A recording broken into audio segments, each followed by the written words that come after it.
Muy buenas tardes, compañeros, ¿cómo les va? Mi nombre es Alberto del Arco Ortiz y voy a estar con ustedes en este seminario de estrategia directiva en la negociación.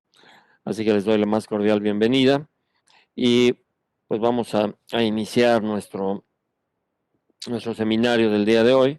Vamos a recordar nuestro plan de trabajo para que podamos estar todos en la misma sintonía. Antes, bueno, pues quisiera dejarles estos números de oficina de celular. Yo creo que es lo más apropiado que me pudieran ubicar en el celular o en algún grupo de WhatsApp que se pudiera integrar para la clase, dado que, bueno, pues como todos lo sabemos, la problemática que vivimos actualmente, pues, nos lleva a permanecer en casa. Yo, la verdad, tengo ya mucho tiempo de no ir a la oficina. Entonces, de cualquier manera, pues, les dejo ahí el teléfono por cualquier cosa, pero en mi celular con toda confianza me pueden localizar para lo que ustedes requieran. Recuerden que yo estoy a sus órdenes, estoy para servirles. Y bueno, pues estamos tratando de eh, hacer muy dinámico esta modalidad, ¿no? Que pues para todos me imagino que es nueva. Y bueno, pues esa sería una forma de comunicarnos, ¿no? Para efectos de trabajos, de envío de trabajos o archivos ya, digamos, un poquito más pesados, en fin, vamos a ocupar nuestro correo. Aquí también les dejo mi correo electrónico, en el cual pues igual ustedes me pueden localizar. Y sobre todo, repito, para pues trabajos, ¿no? Ya de un poquito más de peso, trabajos más formales, bueno, pues yo creo que sería el lugar indicado, ¿no? Para otro tipo de comunicación un poquito más, pues, informal o de trabajo, pues si pudiéramos canalizarla a través del grupo de WhatsApp, si a ustedes les parece bien, ¿no? Bueno, como todos conocen esta dinámica, pues nos lleva a interactuar de una manera diferente, perdón, de una manera pues asincrónica básicamente, lo cual, bueno, nos permite pues también establecer, ¿no? Un formato apropiado, funcional, sobre todo que pues les sea a ustedes de mucha utilidad para seguir adelante en su proceso. En este caso, bueno, pues los procesos de maestría, que pues ya vamos por ahí a la mitad, ya vamos muy adelantados. Felicidades, creo que están en el camino adecuado. Y bueno, pues vamos a adecuarnos a estas características, ¿no? Les voy a pedir de favor, en cuanto tengamos ya el acceso al grupo de WhatsApp, ya que me hayan registrado por ahí, pues también que aprovechemos para que me pudieran enviar por ahí un mensajito, una presentación muy breve de cada quien, pues que me comenten un poco acerca de su profesión, a qué se dedican, eh, cuál es su actividad principal en este momento, obviamente pues su licenciatura, ¿no?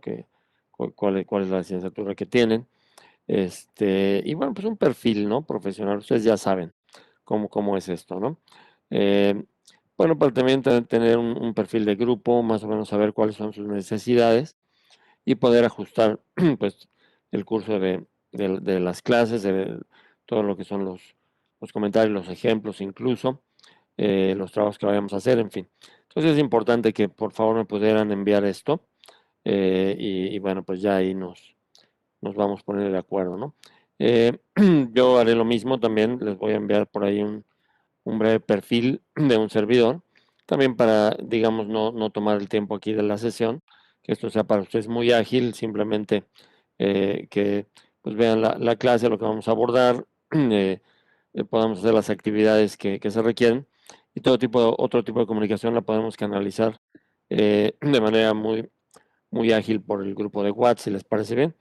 Entonces, en cuanto esté habilitado para mí el grupo, yo también les mando un perfil que tengo ya diseñado para que ustedes pues ahí lo vean, lo analicen, lo comenten y por supuesto pues que estén en el entendido de que estoy a sus órdenes, ¿de acuerdo?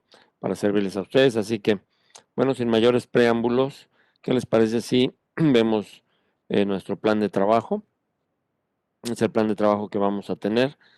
Y ahorita les platico un poquito la dinámica de las calificaciones y todo esto, ¿no?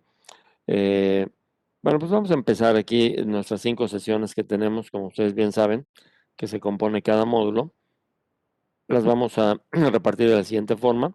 Vamos a tener 3 actividades en este mes de febrero, iniciando el día de hoy, bueno, con nuestra presentación, plan de trabajo y, bueno, alguna serie de temas introductorios que son importantes para poder sacarle beneficio y sacarle mucho jugo a nuestra materia, que además, déjenme decirles, es una materia muy, muy interesante.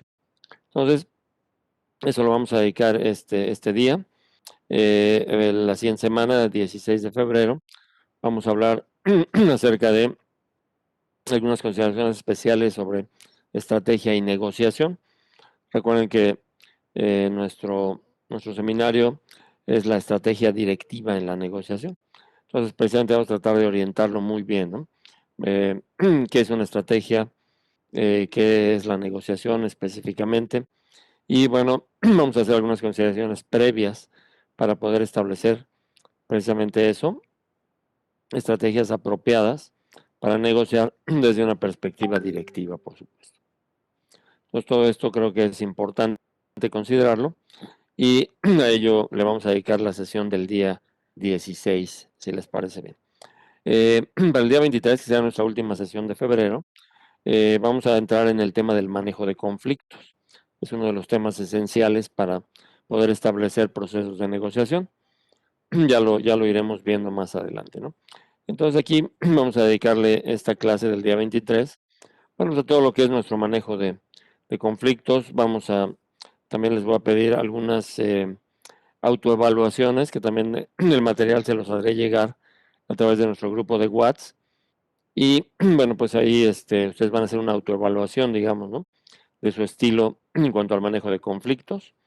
Y después vamos a pasar al análisis de la clase.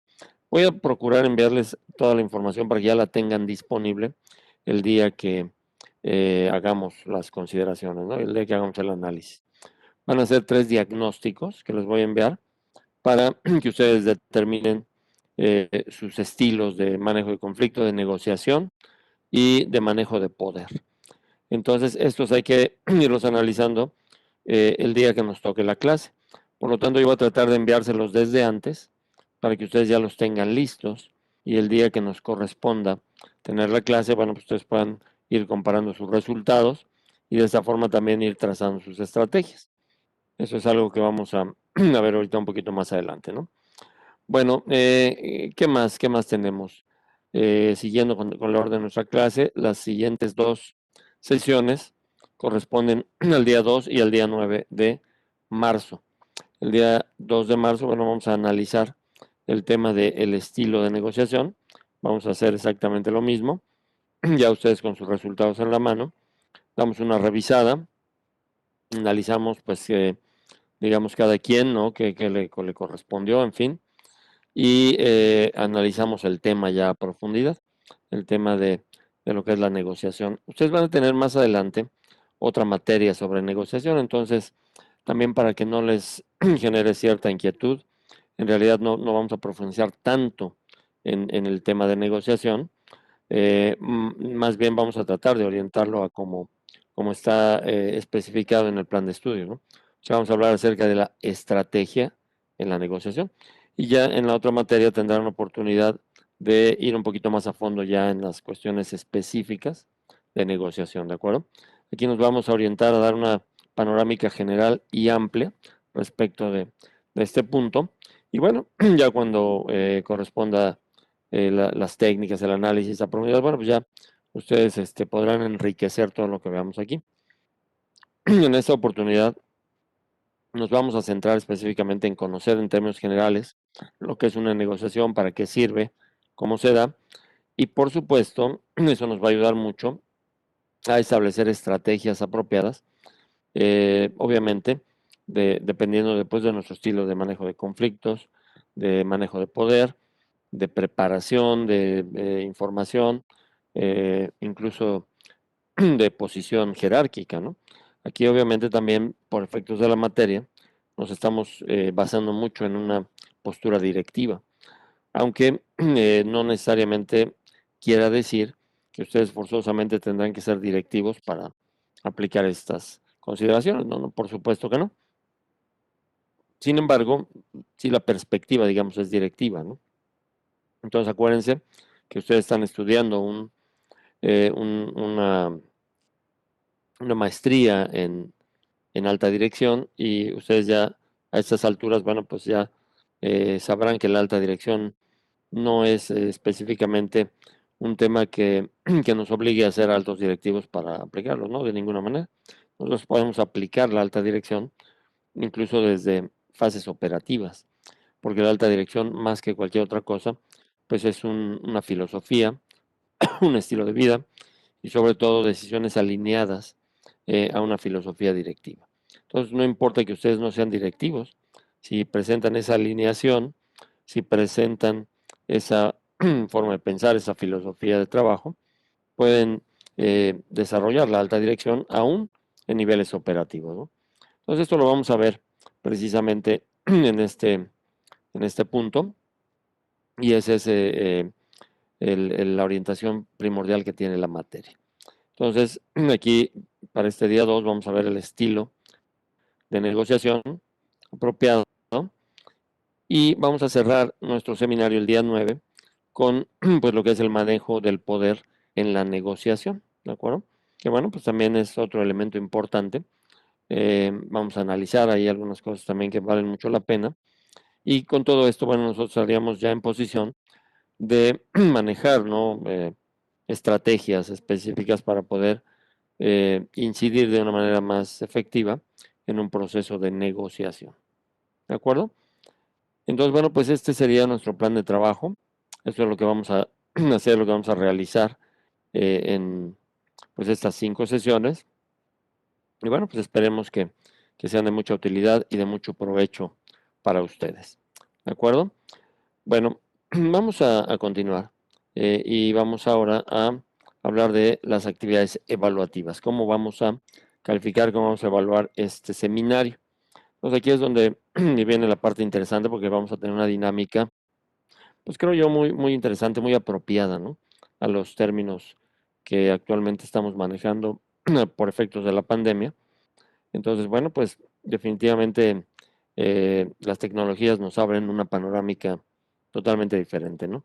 Yo estoy seguro que para muchos de nosotros todo esto es nuevo, ha resultado novedoso, diferente, retador, ¿no? Por supuesto, con cierto temor, porque a lo mejor muchos no manejábamos las tecnologías con lo que se requiere ahora, pero bueno, eso es algo que de alguna manera también nos debe de servir mucho para ser conscientes de que, bueno, pues el proceso está ahí, el proceso no lo vamos a cambiar.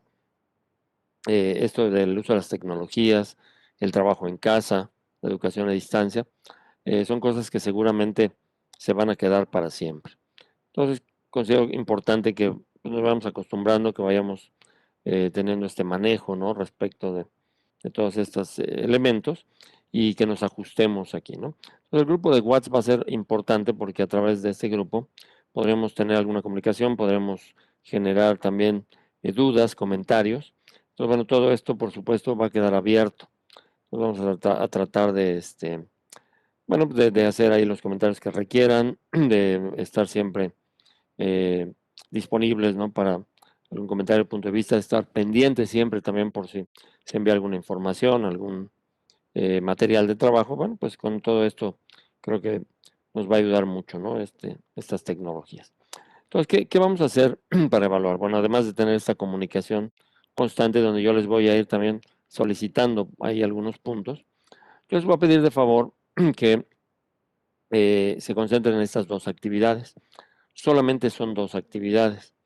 Entonces las pueden ir haciendo paulatinamente y obviamente vamos a dar pues un tiempecito eh, pues razonable para que ustedes ya puedan entregar de a lo mejor unos 2 o 3 días adicionales o digamos lo que reste de esa semana para poder entregar las actividades.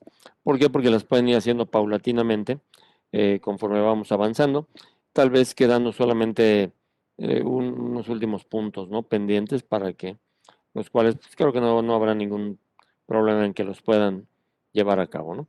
Entonces, la primera actividad para evaluar nuestro curso es la elaboración de un ensayo. Ahorita les voy a dejar una lectura, se las voy a poner aquí en pantalla, para que ustedes, bueno, la idea sería que pudieran pues adquirir el libro lo más pronto posible, empezar a leerlo y después, bueno, generar una opinión, un comentario, ¿no?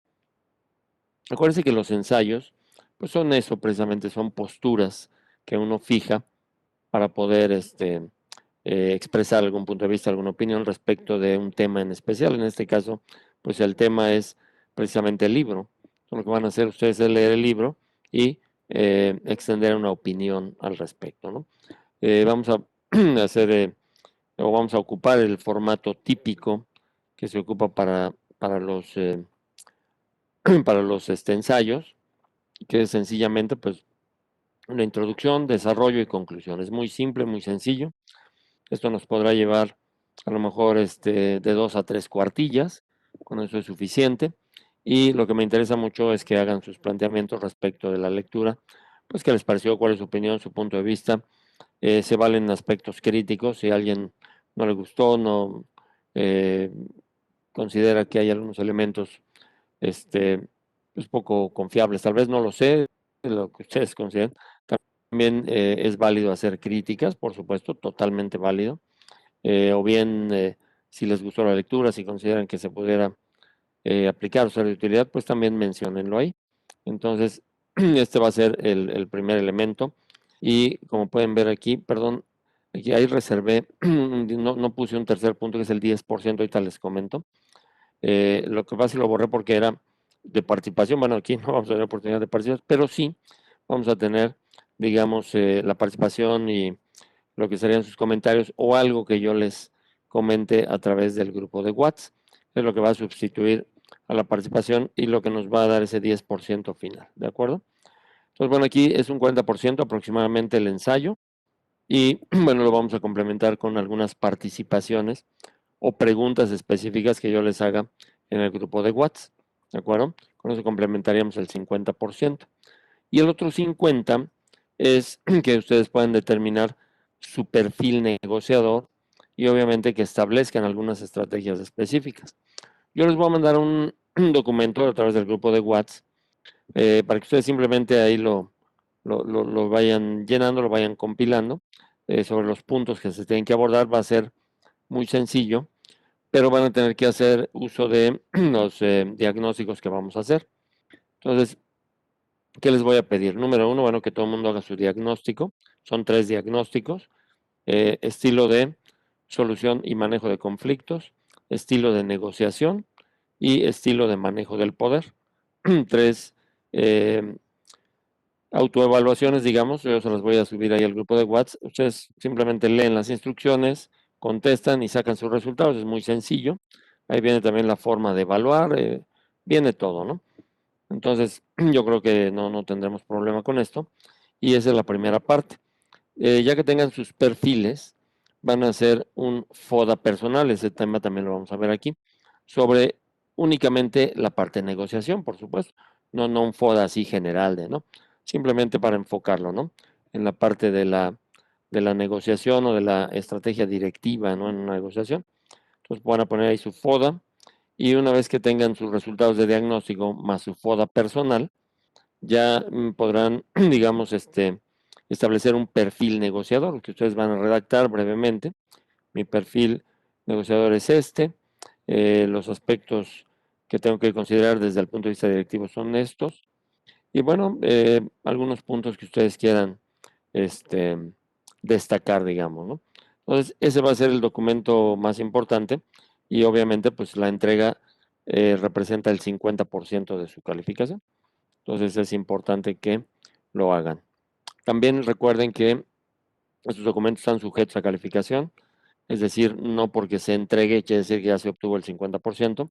Por supuesto hay que cumplir pues con algunos puntos que vayan todos los elementos, que haya una buena descripción, en fin, ¿no? Todas las dudas también, pues yo se las puedo solventar en el grupo de WhatsApp, ¿no?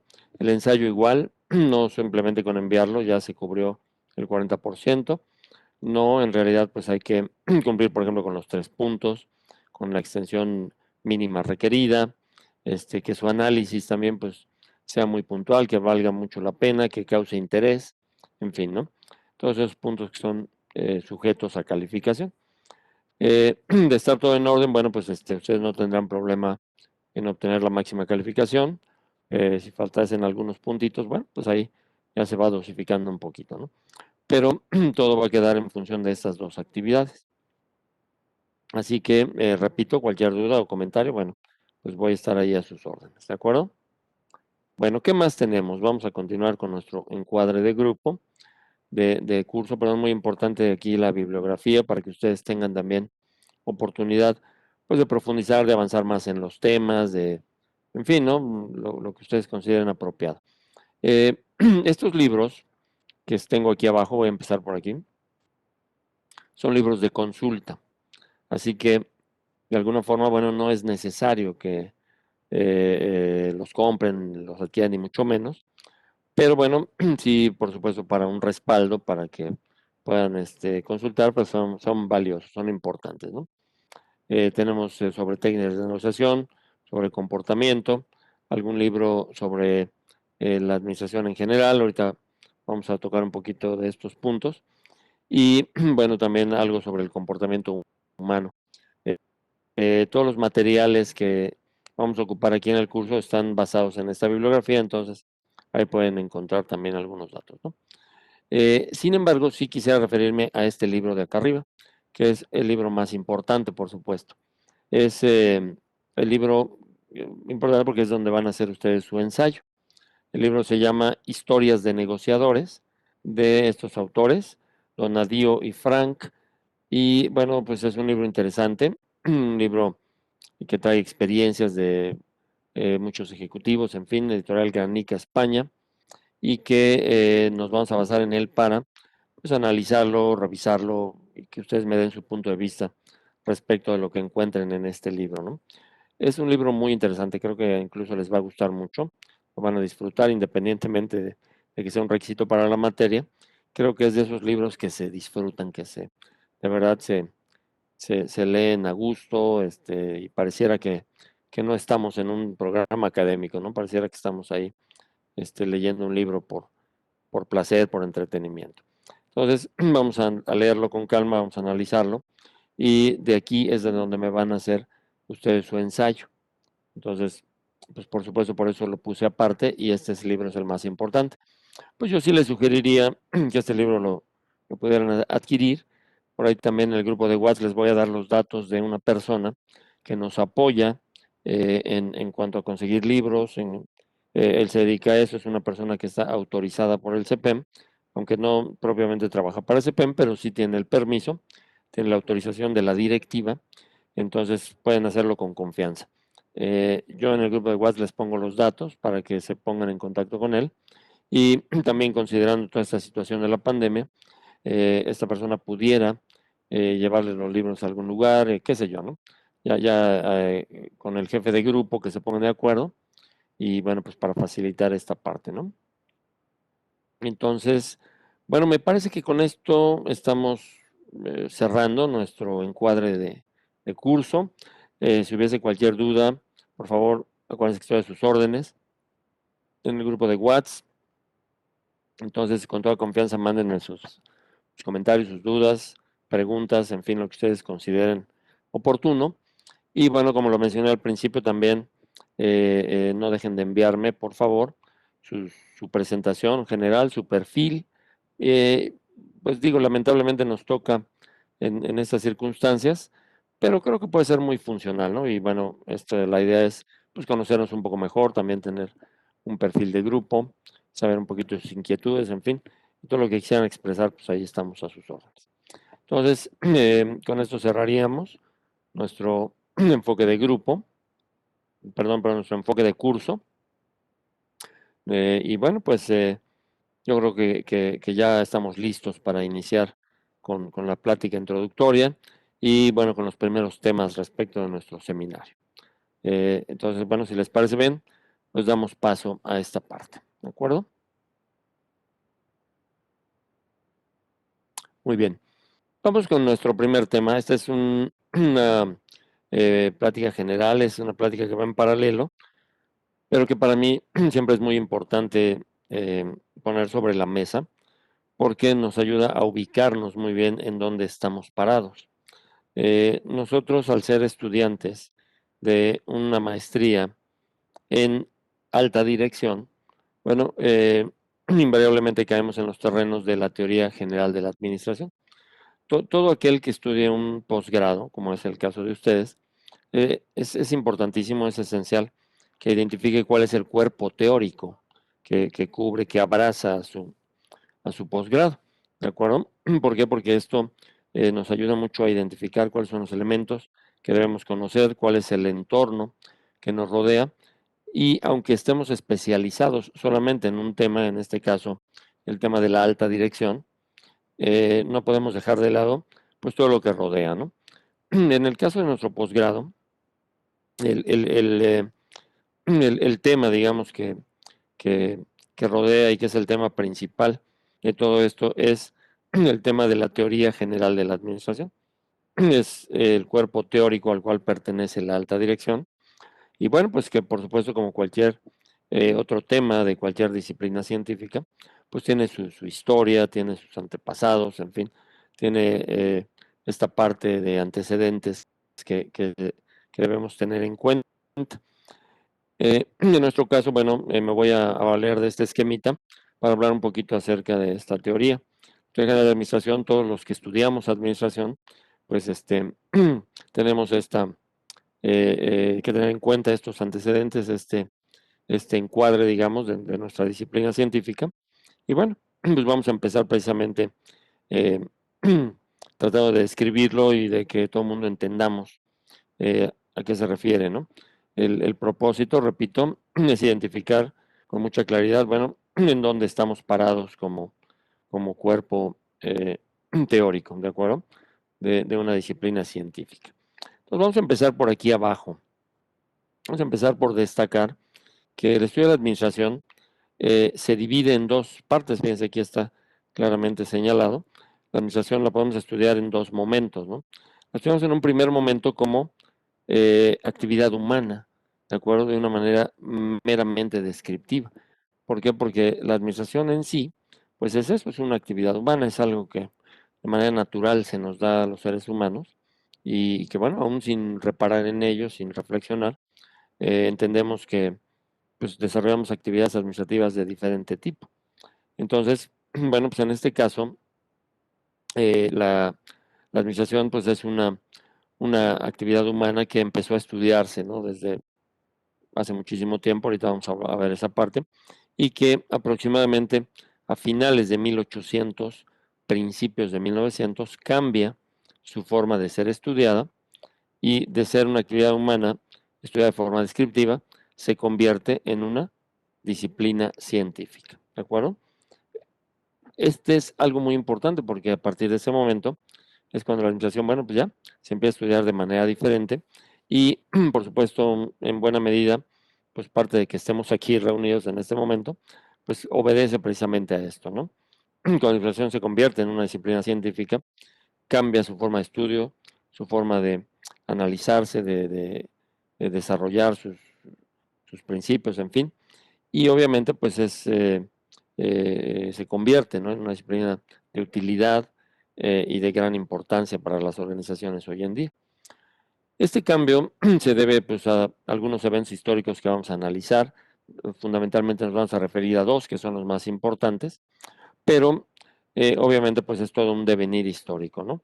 Como dato curioso, solo mencionar que cuando ustedes o alguien en lo particular inicia el estudio de la administración a partir de un proceso de posgrado, que puede ser maestría, doctorado o incluso un diplomado, pues precisamente el estudio de la administración empieza aquí, cuando se convierte en disciplina científica.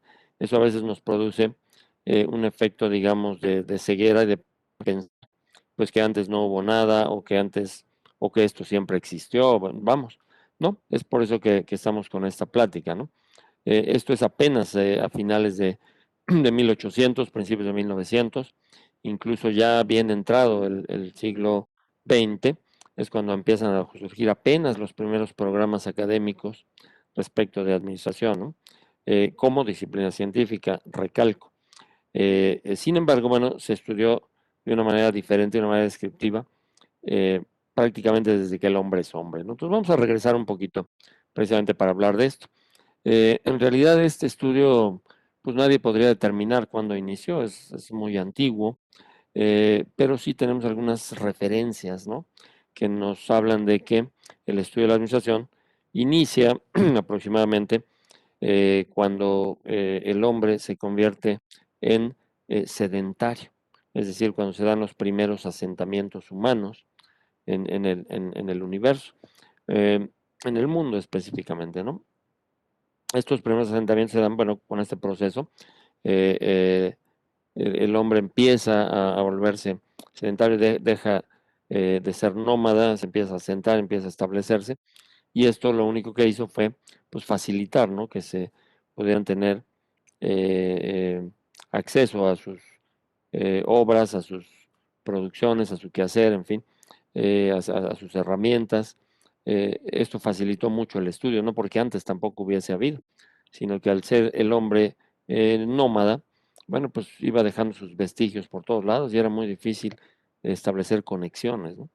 Entonces, cuando el hombre se vuelve sedentario, ahí es donde propiamente empieza el estudio de la administración con pues eh, muchos vestigios, ¿no? De que, del ser humano con muchas evidencias, digamos, ¿no? Que podemos citar a manera de ejemplo por ejemplo, las pinturas rupestres, ¿no? Por ejemplo, que son pues algunas fotografías, digamos, ¿no? De la cotidianidad de la época. Sin embargo, quiero llamar la atención respecto de esto, ¿no? Es decir, lo que hacían las personas que estudiaban estos elementos era simplemente describir, ¿no? Es que una pintura rupestre lo que hace es describir una situación, digamos, cotidiana, ¿no? Eh, Esta situación se empieza a prevalecer y bueno, la gente decide describir de alguna forma eh, la manera en la que se organizan algunas tribus, algunos clanes, en fin, ¿no? Diferentes comunidades. Y así, hasta que pues empiezan a haber cambios importantes en las sociedades, ¿no? Es decir, ya por ejemplo para el año 1200 antes de Cristo, bueno, pues ya ahí empiezan a aparecer las primeras grandes civilizaciones, ¿no? Aquí estamos hablando de los griegos, por supuesto, no porque hayan sido los únicos, sino porque pues, son muy representativos y tenemos una enorme herencia de esta cultura aún hasta nuestros días, ¿no? Los griegos, bueno, pues empiezan también a organizarse, a eh, pues generar estructuras sociales de diferentes tipos, las cuales, bueno, pues obviamente son descritas por todas las personas que vivían en la época, ¿no? De una manera, pues, muchas veces informal, para muestra de todos los que estamos aquí. Sabemos, por ejemplo, que en el caso de Sócrates, que es uno de los grandes filósofos griegos de la antigüedad, Sócrates, en estricto sentido, no escribió nada, ¿no? Él, lo que se sabe de él es por lo que recopilaron fundamentalmente sus, sus seguidores, ¿no? Sus pupilos. eh, y bueno, por supuesto, algunos otros que en algunos eh, discursos, disertaciones que daba en plazas públicas, pues alguien lograba captar alguna idea, algún concepto, en fin, ¿no? Es solo una muestra de esto que estamos hablando, ¿no? Más adelante ya, por ejemplo, hacia el 29 antes de Cristo aparecen los romanos, que se les considera los primeros herederos del pensamiento griego. Todo esto lo heredan pues, precisamente de estos documentos, de estas descripciones que se hacían. Y los romanos pues también son otra de las civilizaciones de las cuales tenemos una enorme influencia, ¿no? En el caso de los romanos, de la misma forma, pues había personas que se dedicaban a describir la forma de organizar, los eventos históricos, en fin, todo esto es la forma fundamental en la que se describen estas situaciones. En el caso de los romanos, sus aportes también son importantísimos. Ellos, de ellos heredamos pues todo lo que es la organización de las ciudades modernas, sus formas de gobierno, el derecho romano, por ejemplo, para que vamos tan lejos, ¿no? Bueno, pues la gran mayoría de sistemas jurídicos a nivel mundial pues se han basado precisamente en el derecho romano, de lo cual pues no tendríamos ninguna idea si no fuese por estas personas que describían las situaciones y dejaban un legado, ¿no? En fin, pues esa fue la historia de la, de la humanidad a grandes rasgos, ¿no? Así se fue dando. y paulatinamente nos acercamos a esta fecha que hemos marcado como un hito en la historia de la administración. Aquí, bueno, vamos a analizar dos eventos históricos que resultaron trascendentales para el estudio de la administración. Por un lado, hablaremos de la reforma religiosa, encabezada por Martín Lutero en el año 1500, y por otro lado, la revolución industrial, que se da en 1850 aproximadamente, aunque, como todos sabemos, pues hubo dos momentos, ¿no? Primera, revolución industrial, 1747, segunda revolución industrial, 1850. Entonces, todo esto es, eh, son eventos importantísimos, trascendentales, que sin los cuales no podríamos estar hablando al día de hoy de una ciencia administrativa. Vamos a hablar un poquito de ellos, pero antes vamos a abrir un paréntesis, un primer paréntesis para analizar eh, un término que es muy importante para nosotros y que está directamente relacionado con esto, que es el tema de los modos de producción. ¿Qué es un modo de producción? Bueno, un modo de producción se describe así a la forma hegemónica fundamental que tiene una sociedad de producir sus bienes y servicios, digamos, a nivel global, ¿no? Es decir, que marcan una era o una tendencia, ¿no? Entonces, bueno, de acuerdo con los historiadores, como género humano hemos atravesado por cuatro, posiblemente cinco, ahorita lo vamos a analizar, posiblemente cinco modos de producción, ¿de acuerdo? Que son estos que aparecen acá. Entonces, igual asociado a las épocas prehistóricas, pues apareció el primer modo de producción, que es el comunismo primitivo.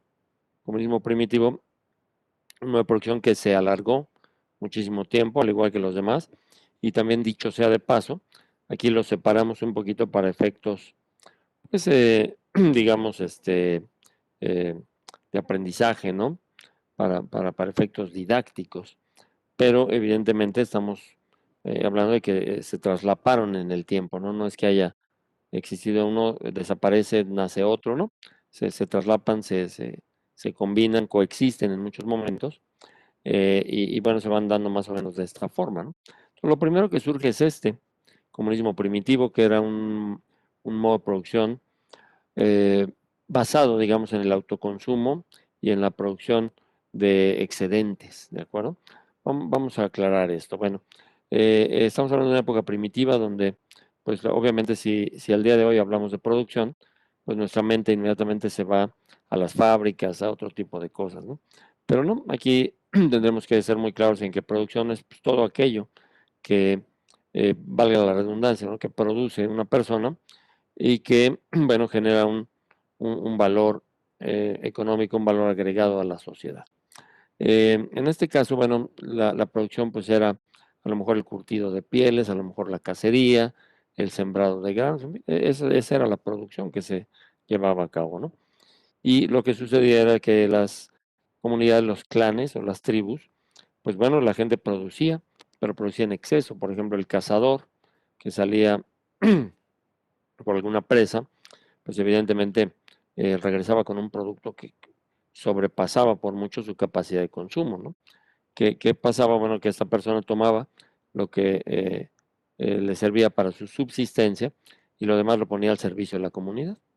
Pero esto le daba derecho a él de tomar de la producción del que sembraba granos o del que cultivaba frutas, verduras, qué sé yo, en fin, ¿no? Estas eran la forma, digamos, ¿no? De funcionamiento del comunismo primitivo, que duró muchísimos años, ¿no? Como lo podemos ver aquí. Sin embargo, empezó a surgir, o empezaron a surgir otros tipos diferentes, ¿no? Estos grupos a los cuales nos hacemos mención aquí en el comunismo primitivo, pues fueron grupos que, como podemos entender, no se desarrollaron todos de la misma forma, ¿verdad? Hubo grupos que se desarrollaron más que otros, ¿de acuerdo? En mayor o menor medida, fundamentalmente por el desarrollo de dos aspectos importantes. Número uno, que sería el aspecto cuantitativo, es decir, los grupos empezaron a encontrar la forma de reproducirse más y obviamente tener una mayor esperanza de vida que otros grupos. Esto obviamente nos fortalece en número y pues los hace más poderosos que otros, ¿no? Y el segundo criterio es el de el desarrollo de habilidades y herramientas, ¿de acuerdo? Es decir, muchos grupos empiezan a descubrir cosas. Algunos dominan el fuego, otros empiezan a diseñar herramientas, otros empiezan ya a trabajar en algunas técnicas, digamos, ¿no? De división del trabajo, en fin. Entonces, todo esto obviamente nos fortalece mucho. Y como consecuencia natural de este proceso, surge el segundo modo de producción, que es el esclavismo. El esclavismo se genera a partir precisamente del sometimiento de estos grupos o que estos grupos poderosos hacían sobre los grupos debilitados. Entonces, se genera de manera automática el esclavismo, que es uno de los modos de producción pues, que más se ha extendido en lo largo o a lo largo de la historia de la humanidad. Tan es así que si somos así muy escrupulosos, bueno, pues el día de hoy sabemos que existe el esclavismo moderno, ¿no? La trata de personas, en fin. Entonces, de alguna manera, digamos, desaparecido por completo de la humanidad, no lo está. Pero bueno, sí, por supuesto, ha venido a menos. Pero por supuesto, algo muy importante, que este esclavismo, a partir ya, digamos, de una era moderna, empieza a dejar de ser algo eh, legal, digamos, ¿no? Y se convierte ya en un acto delictivo. Sí, la gran diferencia entre el esclavismo moderno y el esclavismo que todavía hasta principios de 1800 había, por lo menos en Estados Unidos, pues, prácticamente todo el mundo, la gran diferencia es que antes era algo legal. Es decir, las personas que sufrían del esclavismo era porque pues estaban dentro de un marco legal jurídico que los protegía, no estaban cometiendo ningún delito. Sí, un acto de lesa humanidad, por supuesto que sí, un acto de violación a derechos humanos, sí, por supuesto, pero hasta ese momento legal. Y además, como parte de un modo de producción, es decir, no porque esté a favor, no, ni mucho menos, ¿verdad? Pero si alguien tenía acceso a un par de zapatos, a comida, pues era porque detrás de todo eso había un sistema esclavista que proveía todas esas cosas, ¿no?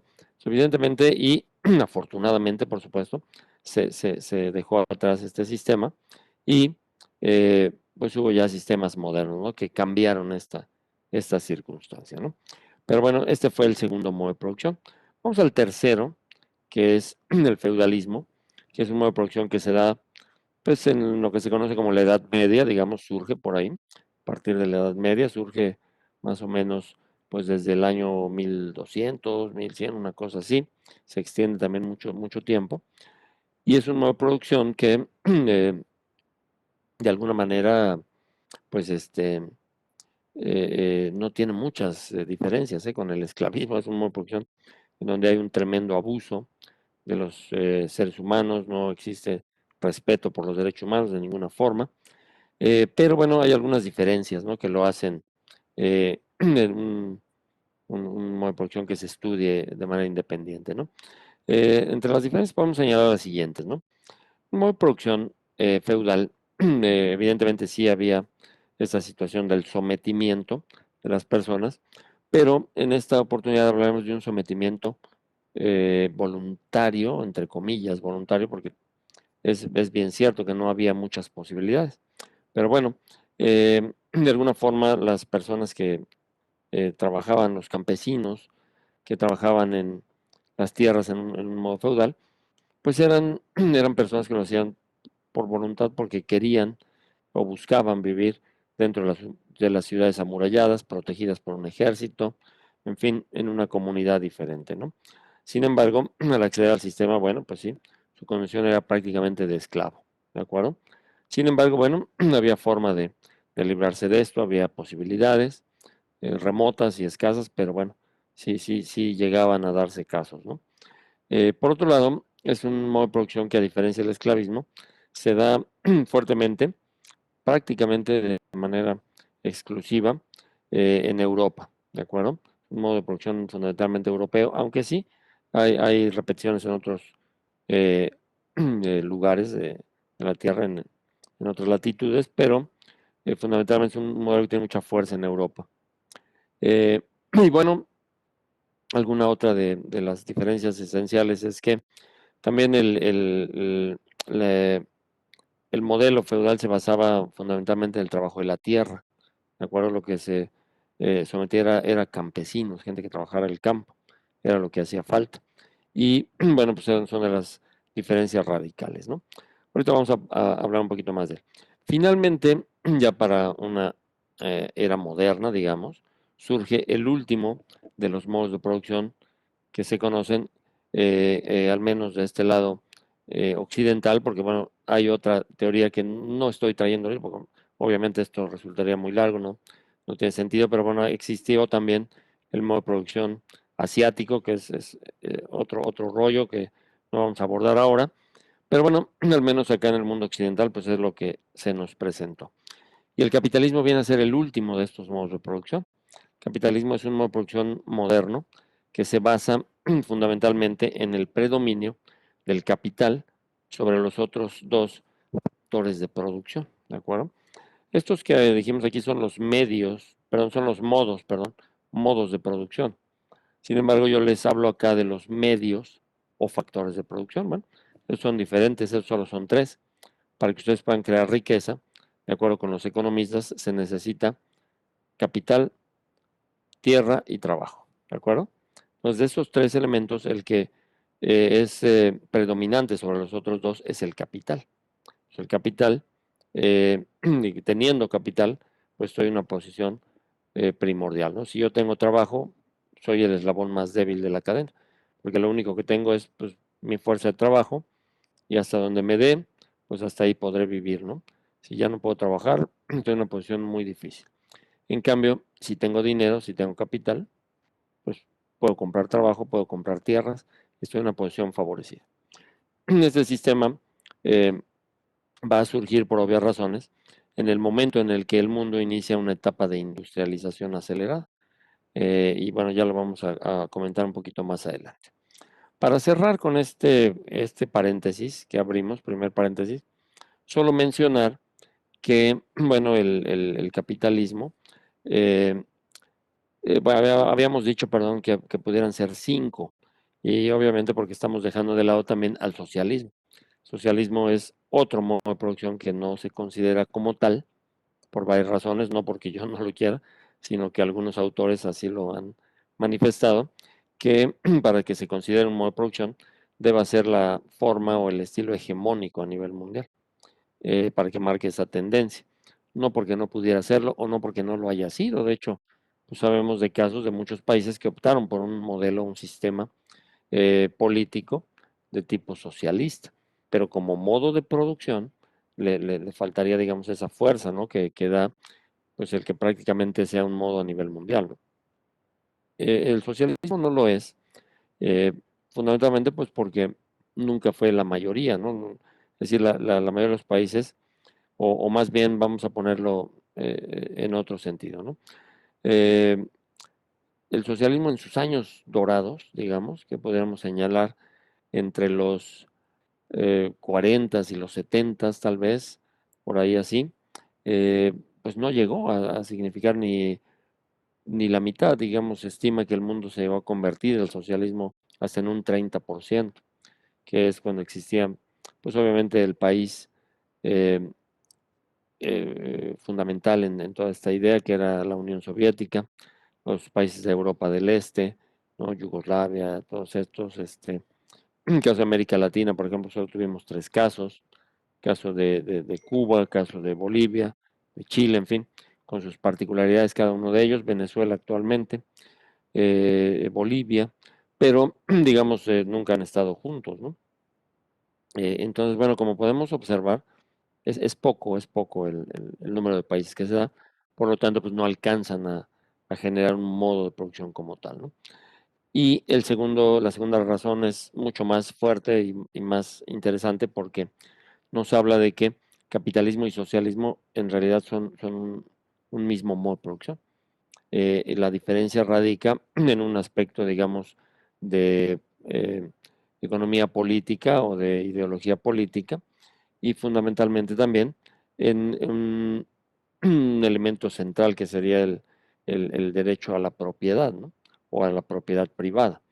¿Qué quiero decir? En pocas palabras, un modelo socialista produce exactamente igual que un modelo capitalista, es decir, hay fábricas, hay producción, insumos, procesos productivos, hay ventas, compras, comercio internacional, o sea, se comporta exactamente igual que un modelo capitalista, a diferencia de que en el modelo socialista, pues no existe la propiedad privada. Es decir, todo esto lo gestiona y lo coordina el Estado, ¿de acuerdo? Y en un modelo capitalista, bueno, cualquiera podemos ser dueños de los medios de producción. Entonces, esas son las diferencias, digamos, ¿no? Y por eso, pues no se considera como un modo de producción adicional al socialismo. Pero por supuesto que existe, está ahí y bueno, eh, hay mucho que decir también al respecto. Pero eso será en otro foro, ¿no? Aquí vamos a cerrar nuestro paréntesis y regresamos a analizar los episodios históricos de los que hablábamos, ¿no?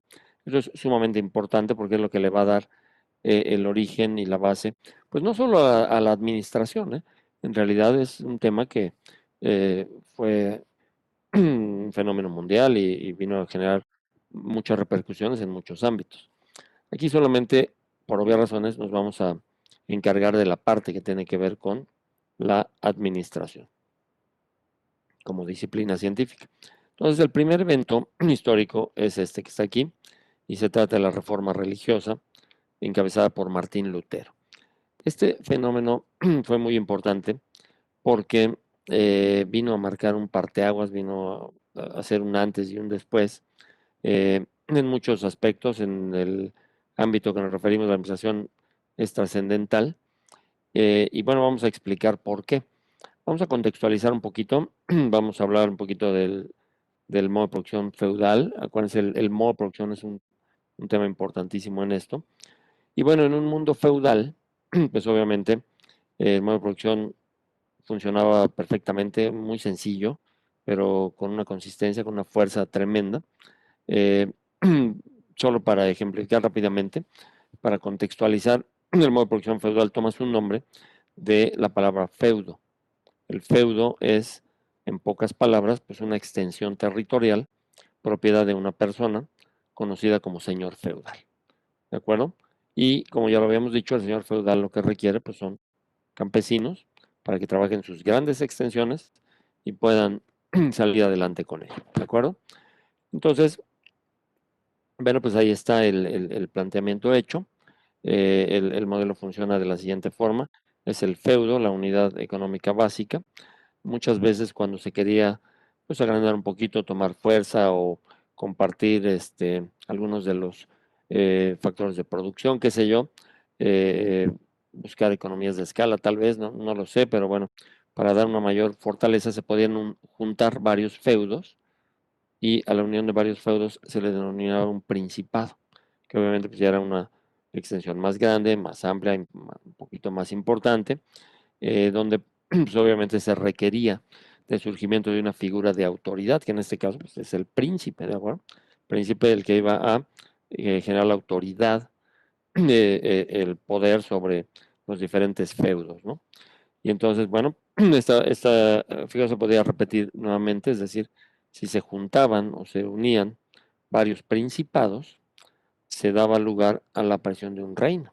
Pues un reino, bueno, pues ya estamos hablando de algo sumamente importante, una extensión territorial ya vasta, eh, amplia, una población también importante, ejército grande, en fin, ¿no? Ya con muchas ventajas, con muchas características, y bueno, pues obviamente también con la necesidad de tener a una autoridad o un representante del poder, que en este caso pues es el rey, ¿de acuerdo? Eventualmente se llegaban a dar uniones, ¿no? De reinos para crear obviamente pues, unidades políticas mucho más fuertes, las cuales ya no había, digamos, un cambio de nombre, más bien era una absorción, digamos, y bueno, pues eh, se juntaban, digamos, ¿no? Los reinos, hacían la alianza, hacían la unión, y bueno, pues seguía quedando la figura de autoridad del rey, ¿no? En este caso, bueno, pues para darnos una idea de lo que estamos hablando, eh, algunos países han surgido como producto de esto. El caso de España, por ejemplo, para no ir tan lejos. El caso de España, pues es resultado de la unión de dos reinos, en este caso Castilla y Aragón. y posteriormente, bueno, algunas otras anexiones que se hacen con el País Vasco y todo esto, ya es lo que hoy forma España. Para que se den idea, ¿no?, de lo que estamos hablando. Ya estas uniones, bueno, pues ya en el equivalente a los países que hoy en día tenemos, ¿no? Solo para darnos una idea, ¿no? Entonces, regresemos al punto, ¿no? Aquí en esta estructura, obviamente, pues la jerarquía era muy clara, ¿no?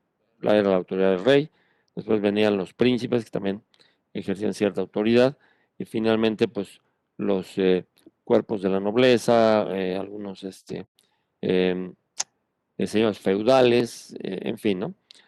Pero obviamente, pues nos está haciendo falta aquí un elemento de trascendental importancia y que en realidad viene a ponerse hasta por encima de toda la pirámide de jerarquía del feudo, ¿no?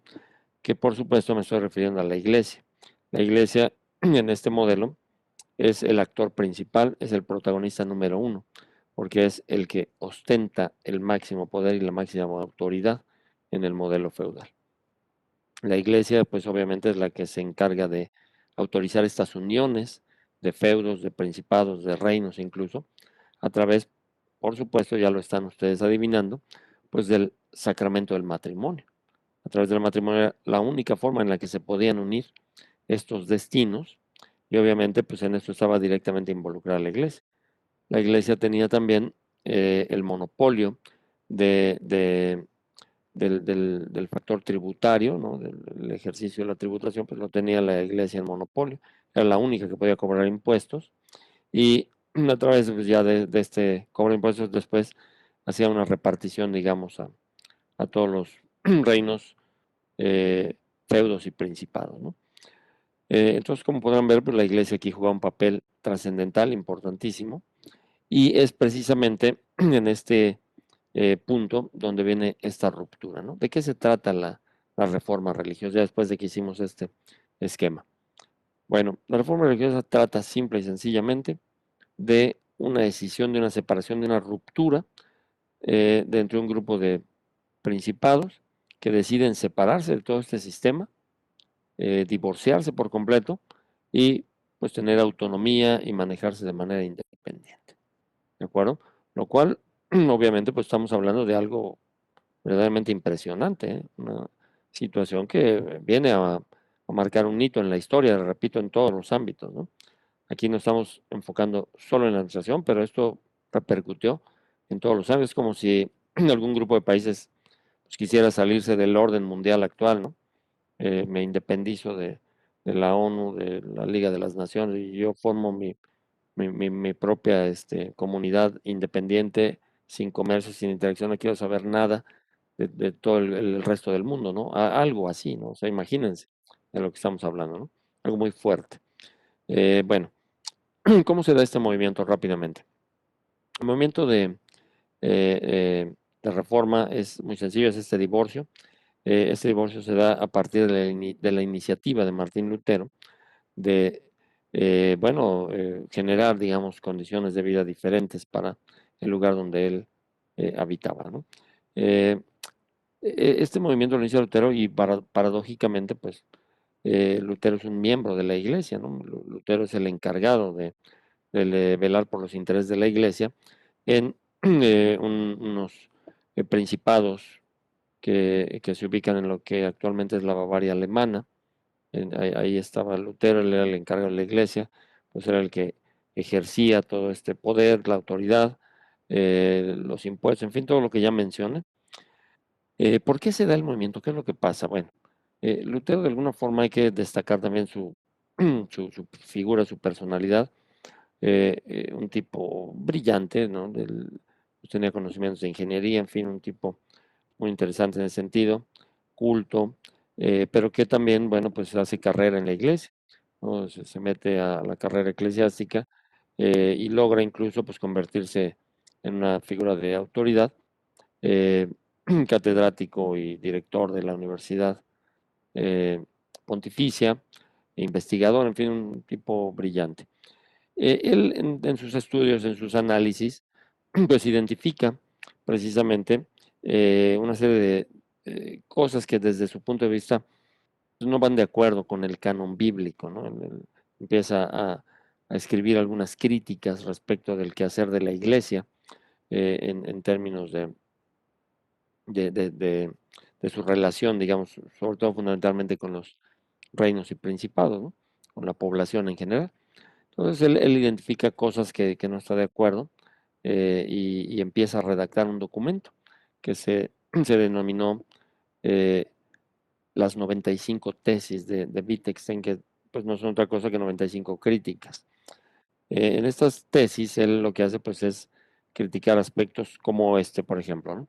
Dice Lutero en alguna de sus tesis que pues solo existe un solo Dios al que adorar. Por lo tanto, él está en contra de que exista pues la Virgen de tal cual, el santo de no sé dónde, en fin, toda esta estructura, ¿no? De figuras divinas que se generaron, las cuales pues Lutero está en contra, ¿no? Otro punto importante, bueno, este es de los suavecitos, vamos a los fuertes, ¿no? Lutero dice que la única forma que existe para obtener la salvación del alma, ¿no? Es a través de la gracia divina, es decir, pues, gratuito, ¿no? O sea, Dios nos perdona. Bueno, pues entonces, dice Lutero en sus tesis, pues ¿por qué cobramos indulgencias? Entonces, cuidado, ¿eh? Cuidado, porque obviamente Lutero se está metiendo ahí en camisa de 11 varas, está trastocando elementos importantísimos que tienen que ver con el capital, por supuesto, con el dinero, ¿ok? Él habla, por ejemplo, de que la iglesia defrauda a las personas porque pues, les cobra 2 veces por lo mismo, ¿no? Por el mismo servicio. Entonces, pues, levanta ámpula, ¿no? ¿Por qué? ¿Por qué dice eso? Bueno, dice eso porque él habla, él es un tipo muy apegado a los preceptos bíblicos.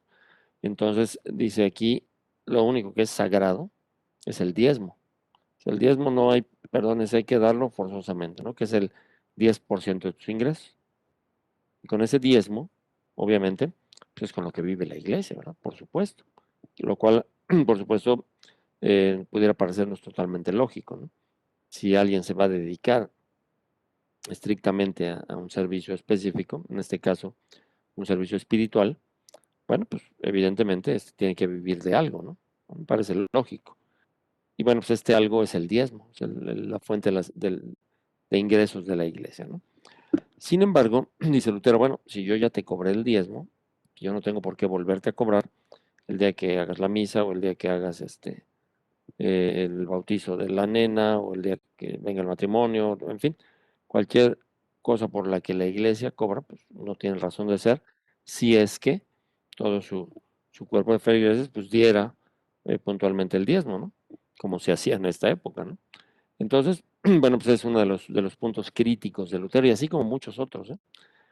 Esto, como ustedes podrán entender, pues no hace ninguna gracia a la iglesia, esto molesta mucho a las autoridades y eventualmente pues llevan a Lutero a juicio, ¿no? Lo persiguen, obvio, ¿verdad?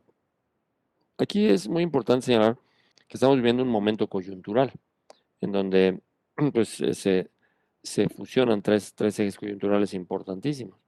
El primero es que está atravesando Europa en ese momento por una crisis económica profundísima, derivada de una peste, problemáticas severas, la gente había hambruna, en fin, ¿no? Entonces, la población diezmada, poca producción, problemas severísimos. Segundo eje coyuntural, pues resulta que la iglesia, por buena, por mala suerte, vayan ustedes a saber, en ese momento eh, esta ávida necesita urgentemente recursos económicos porque acaban de iniciar un proyecto muy ambicioso, que es precisamente la construcción de la Capilla Sixtina, ¿no? Como el Vaticano, como actualmente está, bueno, su construcción inició precisamente en este tiempo. Y tercer eje coyuntural, pues llega Lutero con sus ideas y sus 95 tesis, que además se aventó la puntada de pegarlas ahí en la puerta de la iglesia. Bueno, pues imagínense, ¿no? A lo que nos llevó esta situación. Entonces todo eso, pues obviamente hay un clima de algidez, un clima muy complicado. Hay revueltas, en fin, Lutero es condenado a una pena capital muy severa y él obviamente pues es protegido por el pueblo, de alguna forma logra escapar, y se dedica en ese tiempo que está eh, pues prófugo, se dedica a tratar de convencer a algún príncipe que le ayude, que lo apoye, que lo proteja. Y bueno, pues en realidad lo logra, él lo logra, él lo único que hace pues, es abrirle los ojos a los príncipes. Recuerden que Lutero tenía en sus manos, digamos, todo el control, tenía los libros contables, conocía de las prácticas, los informes financieros, ¿no? Pues ahí tenía todo, ¿no? Y lo que hace él pues, es abrir los ojos, ¿no? Es decir, les demuestra a los príncipes las enormes cantidades de dinero que van a parar al Vaticano y por otro lado, bueno, pues toda la situación que está viviendo actualmente, ¿no? De tal forma que algunos de los príncipes se escandalizan y deciden darle el apoyo a Lutero. Lo protegen, lo cobijan, reorganizan a sus ejércitos y declaran la independencia por completo de el Estado Vaticano. El Vaticano, no quiero hablar ahorita de estados porque es algo que va a venir ahorita a colación, ¿no? Del Vaticano, ¿no? Declara su independencia del Vaticano, ¿de acuerdo? Y entonces, con esto surge la reforma religiosa, ¿de acuerdo? Que tuvo muchas consecuencias, que tuvo muchos elementos de análisis que vamos a analizar en ese momento, y que por supuesto, pues marcó el primero de los dos grandes eventos históricos que nos vamos a referir. Ahora bien, ¿por qué es tan importante? ¿Por qué fue tan importante? Pues vamos a ver algunas de sus consecuencias, ¿no? Que tuvo muchísimas, pero vamos a ver las más importantes. Número uno, pues obviamente una de las grandes consecuencias de esto, pues es el surgimiento del protestantismo, ¿no? Así tal cual, ¿no? Es decir, se rompe, ¿no? La hegemonía del Vaticano y surge una nueva iglesia que es denominada por los eventos históricos que acabamos de mencionar, es denominada protestante, ¿de acuerdo? ¿Por qué? Porque se considera que viene de un movimiento de protesta de Martín Lutero. Sin embargo, el nombre correcto de esta em, de este fenómeno o de esta nueva tendría que ser que es el surgimiento de la iglesia local, el modelo de iglesia local, o sea, un nuevo modelo de iglesia. No tanto protestado, protestante o no, bueno, en realidad es el surgimiento del modelo de iglesia local. Eso es lo que estamos atestiguando aquí. Eh, Tan sencillo, ¿no? La iglesia católica, precisamente el nombre o la palabra católico quiere decir universal, ¿de acuerdo? Entonces la iglesia católica es la iglesia universal, así en pocas palabras. En donde esté la iglesia, en Brasil, en Japón, en Estados Unidos, en Suiza, en México, donde esté, esa iglesia pertenece a una estructura y el jefe máximo de todos ellos es el Papa. Está clarísimo, ¿de acuerdo? Ahora, ¿qué es lo que propone Lutero? El surgimiento de una iglesia local. No dependo de nadie. Aquí la máxima autoridad pues es el padre, es el pastor, la persona que esté aquí, y no le rinde cuentas absolutamente a nadie. Esa es la gran diferencia que hay entre estos dos modelos. Porque también si nos vamos al canon, es exactamente lo mismo, ¿no? ¿Por qué? Porque provienen de la misma raíz, de la misma fuente. Claro, con sus diferencias, sus interpretaciones, en fin, cosas que ya obedecen un poquito más al quehacer interno, pero si nos vamos al canon específico, fuerte, pues es lo mismo, ¿no? Creen en lo mismo, en fin. Entonces, esta división es muy importante. Segunda consecuencia de esto, eh, Europa se divide, por supuesto. Europa queda dividida a partir de ese momento. Viene una gran división de Europa que obedece precisamente a este criterio, ¿no? Es decir, un grupo de eh, reinos, principados, feudos empiezan a adoptar esta misma postura y otro grupo decide seguir siendo fieles al Vaticano, ¿de acuerdo? Nos queda dividida Europa. Y esta división es tan fuerte y estos episodios, repito, marcaron un parteaguas en la historia de la humanidad que hasta nuestros días seguimos viendo fenómenos derivados de esto, ¿no? La división actual de Europa se debe a esto, fundamentalmente, ¿no? Y tercer elemento que es importantísimo y clave para todos nosotros. Y aquí es donde les voy a pedir que pongan mucha atención en este punto. Eh, que fíjense bien el planteamiento, ¿no? Quedamos separados, nos independizamos del Vaticano, ellos por allá, nosotros por acá, empezamos a organizarnos, pero fíjense que la dinámica, digamos, social sigue siendo la misma. La gente, pues un poquito ajena a estas cosas, en fin, eh, o conociendo simplemente la cuestión visible, lo que se ve a simple vista, pero sin saber en el fondo qué es lo que existe, pues sigue con su misma dinámica, ¿no? Las personas siguen pagando su diezmo, siguen aportando, siguen yendo a la iglesia, esperan la misa de los domingos, en fin, o sea, la dinámica es la misma, ¿no? Y sobre todo en la parte económica, es decir, el diezmo se sigue dando. Eh, ¿Qué va a pasar aquí? Fíjense muy bien. Tengo esta situación, tengo esta nueva realidad y se me presenta esta situación a partir de este momento. Por lo tanto, ¿qué necesito yo en ese momento? Un nuevo orden, me divorcié del jefe, la chamba sigue, los recursos siguen entrando. ¿Qué necesito ahí? Necesito, así, en pocas palabras, a un administrador. ¿Estamos de acuerdo? Es decir, alguien que se haga cargo de esto. Me quedé sin cabeza. La cabeza era el Vaticano, era la iglesia, era la estructura de la iglesia católica.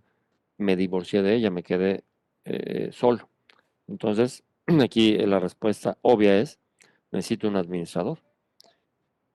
Por la envergadura de lo que estamos hablando, entendemos que no es una persona, un administrador es un cuerpo administrativo que se encargue de los recursos, de los ingresos, de los servicios públicos, en fin, de todo lo que vamos a manejar ahora en esta comunidad. Todo ese dinero que ya no se va a ir al Vaticano, lo tengo que aprovechar aquí, ¿de acuerdo? Entonces, esa es la parte central de todo esto. Aquí viene una tremenda pregunta para ustedes. ¿Cómo se va a llamar a este administrador? Pues la respuesta aquí está ante sus ojos.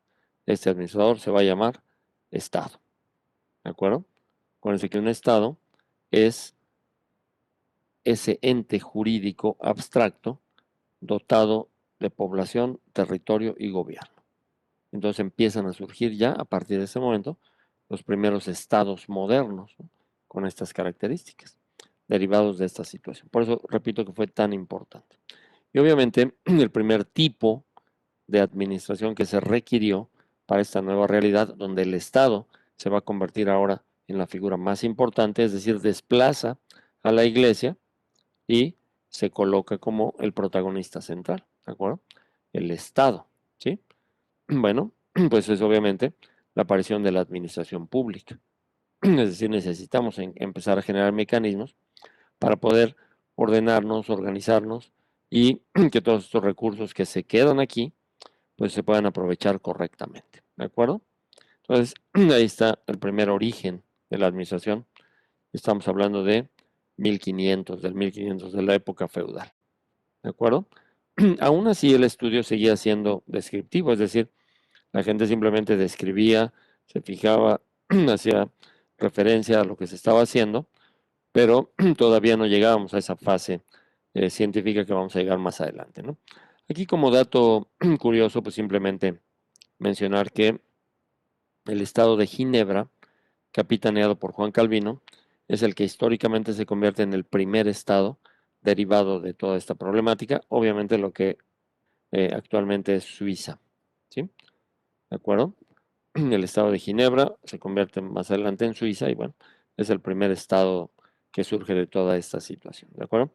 Europa se divide, Europa, digamos, para ya verlo más en un contexto un poquito más actual, hablando de países, que hasta ese momento, si se fijan, no existía. O sea, la figura del Estado, del país, ¿no? Estado-nación, surge apenas derivado de esto. Es decir, antes de esto no había países, había reinos, principados y feudos. A partir de ese momento empiezan a surgir los primeros países. Pero bueno, adelantándome un poquito para ver cómo quedó esta división, eh, podríamos ver que la división fue así muy clara, ¿no?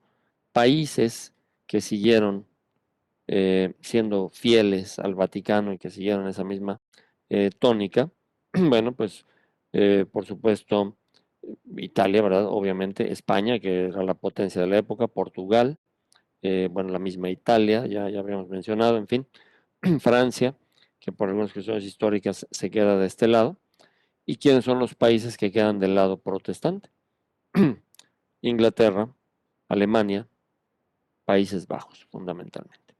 Y ya en un orden de una secuencia histórica que no quisiera meter bien, porque bueno, pues no, no es clase de historia, ¿verdad? Ni mucho menos, para no prolongarlo más, pero bueno, obviamente también derivado del devenir histórico, pues los Estados Unidos, que se convierten, por supuesto, pues en el líder después, ¿no? Ya después de muchos años.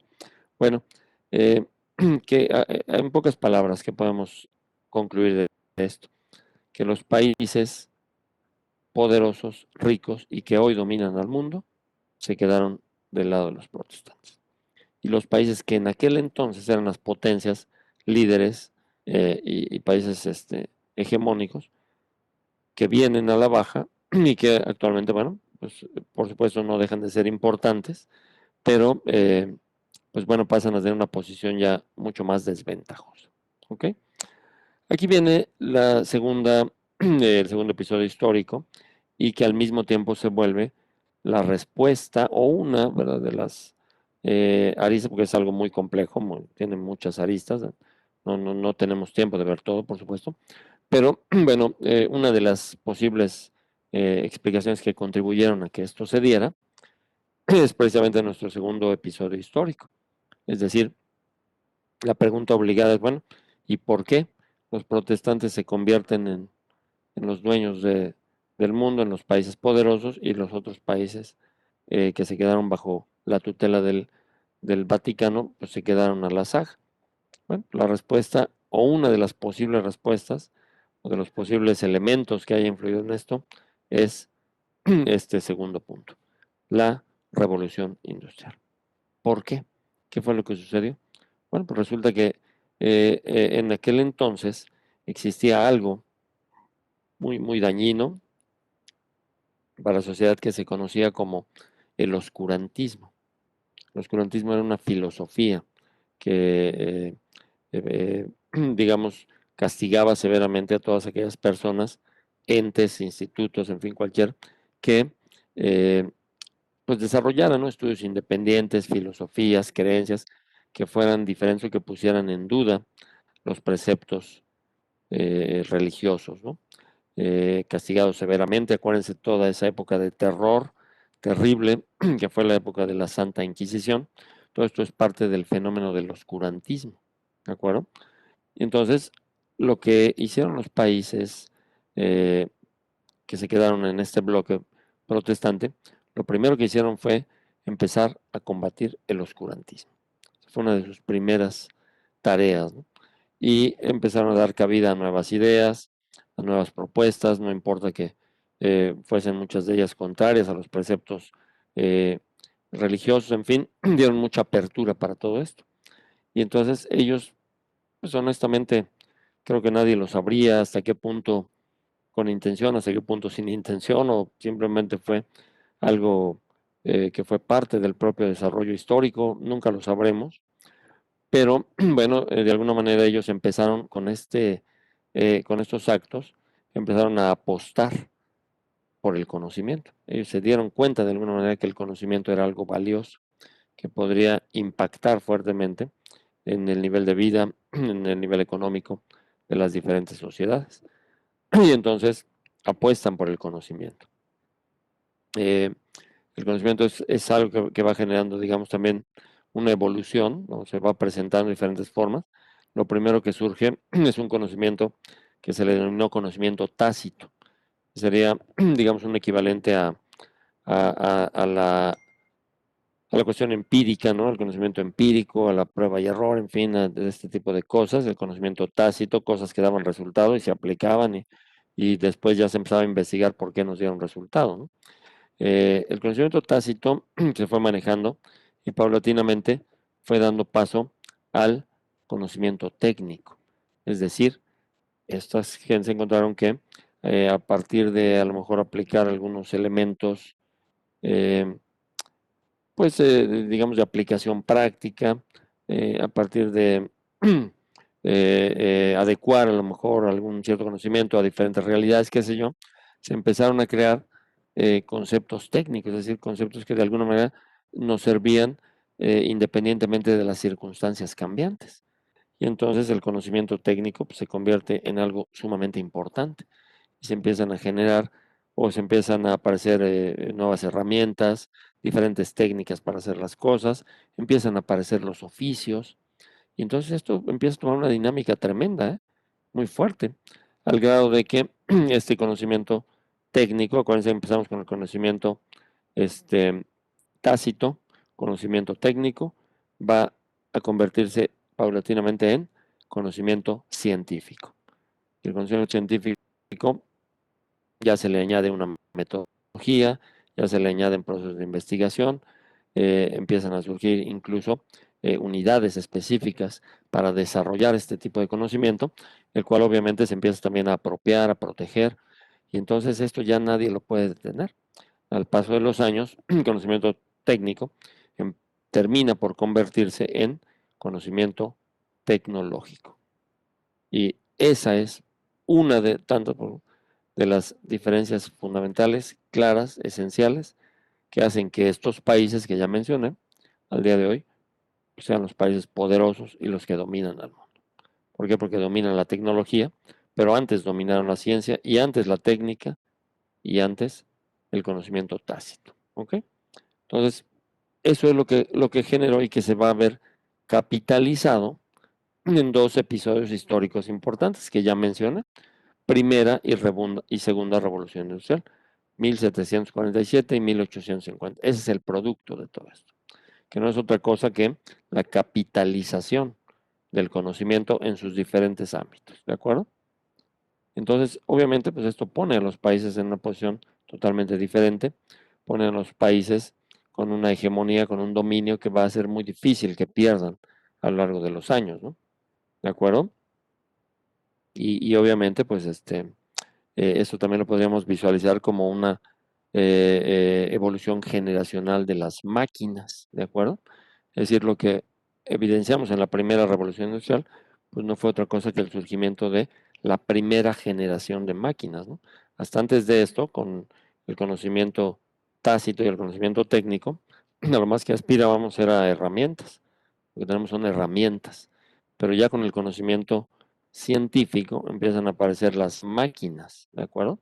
Y entonces las máquinas, bueno, pues ya son dispositivos muy sofisticados, de acuerdo a la época, por supuesto, que vienen a incrementar fundamentalmente el volumen de producción de las cosas, ¿ok? Entonces la primera generación de máquinas, pues es precisamente la de la primera revolución industrial, con máquinas promovidas fundamentalmente pues por fuerzas naturales, ¿no? Como fue la máquina de vapor, por ejemplo, la máquina de carbón, en fin, máquinas de ese tipo, ¿no?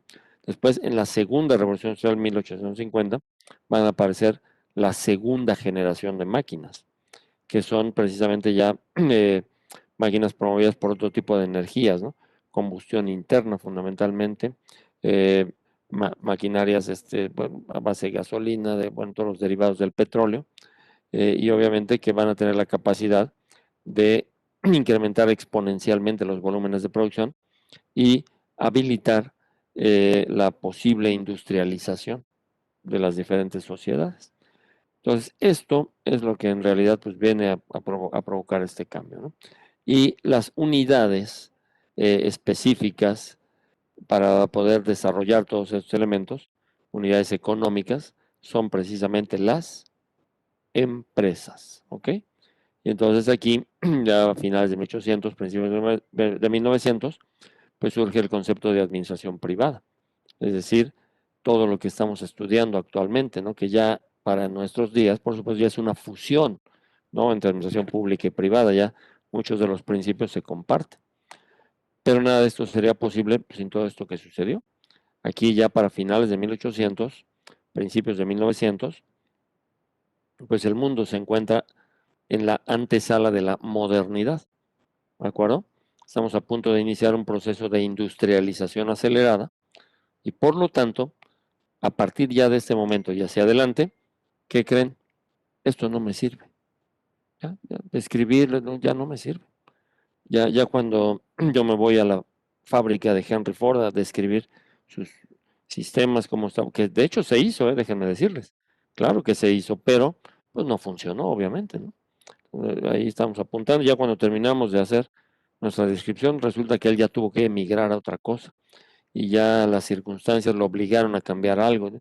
De tal manera que a tomar una actitud descriptiva del estudio de la actividad humana, de la administración como actividad humana, de verdad ya no me sirve.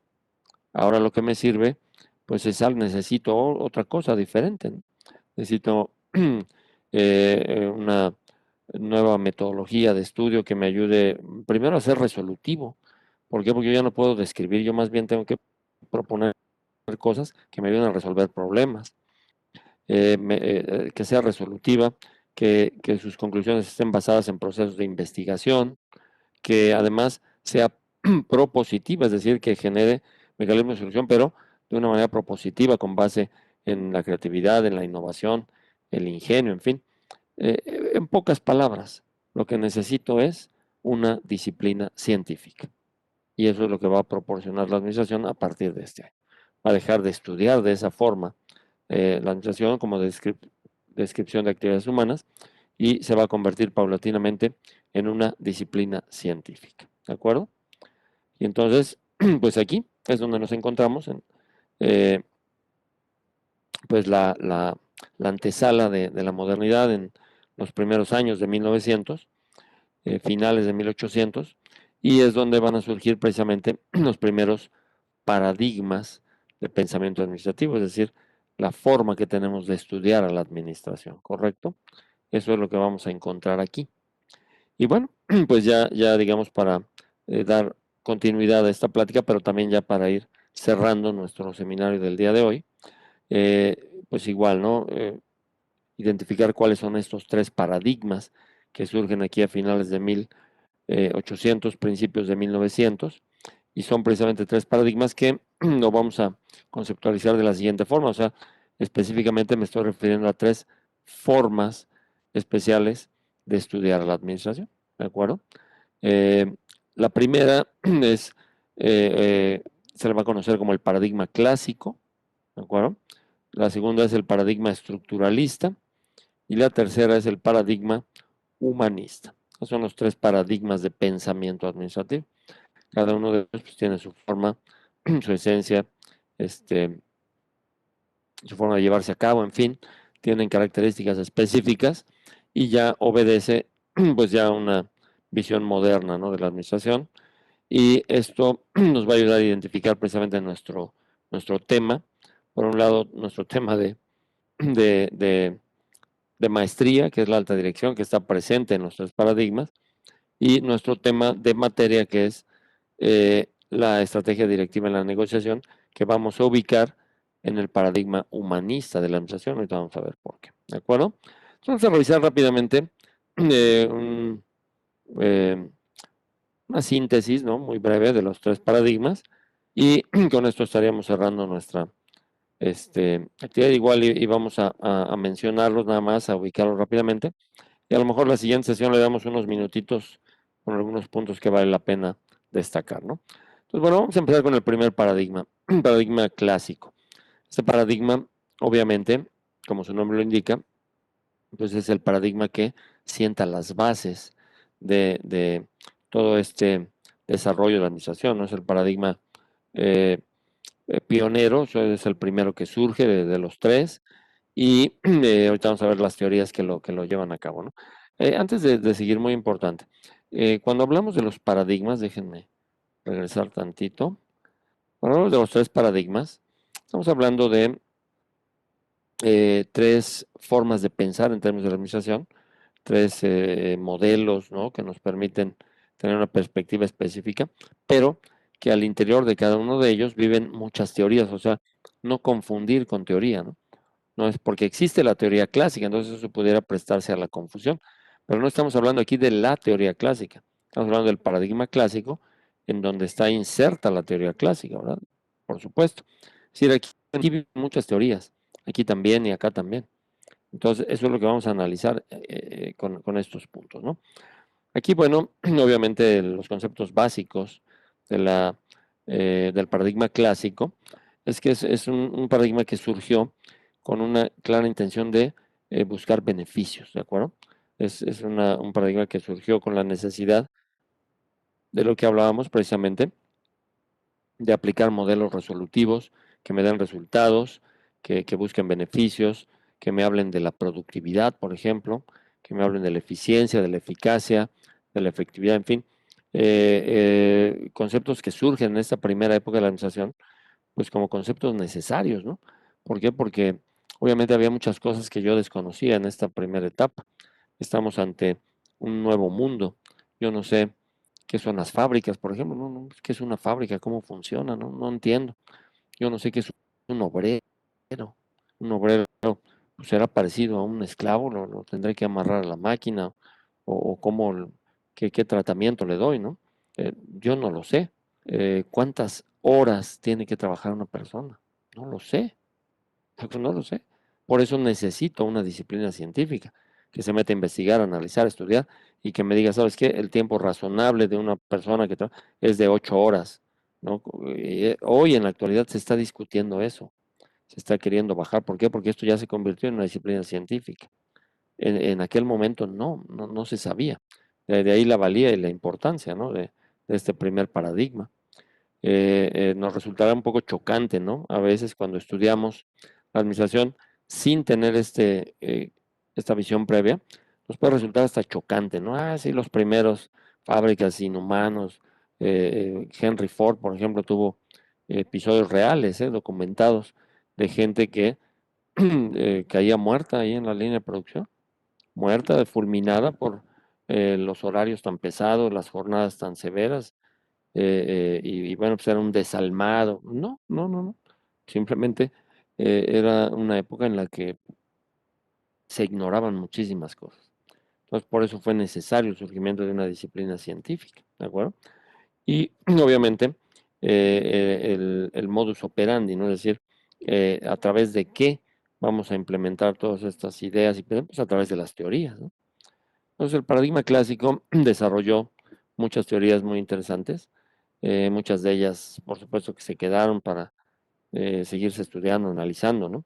Pero la primera teoría que se escribió bajo este paradigma fue la teoría de la Escuela Científica de la Administración, que fue desarrollada por un ingeniero americano de nombre Frederick Taylor, que por cierto es el de esta foto, aquí aparece, que es el primero que empieza ya a exponer algunos puntos de vista, habla de productividad, de eficiencia, en fin, y empieza a desarrollarse fuertemente la, todo el cuerpo teórico de la administración.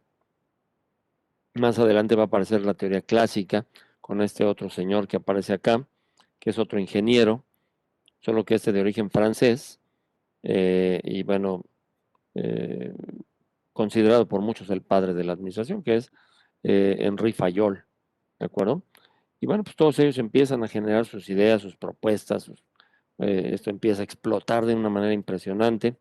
Como es un paradigma, ojo, es otra característica del paradigma, el paradigma no obedece a un tiempo específico, son ideas universales que se mantienen durante mucho tiempo. Lo que sí cambia son las teorías. Es por eso que en 1900 aproximadamente, pues aparece la teoría clásica precisamente con Fayol y son los principios y muchas cosas, en fin.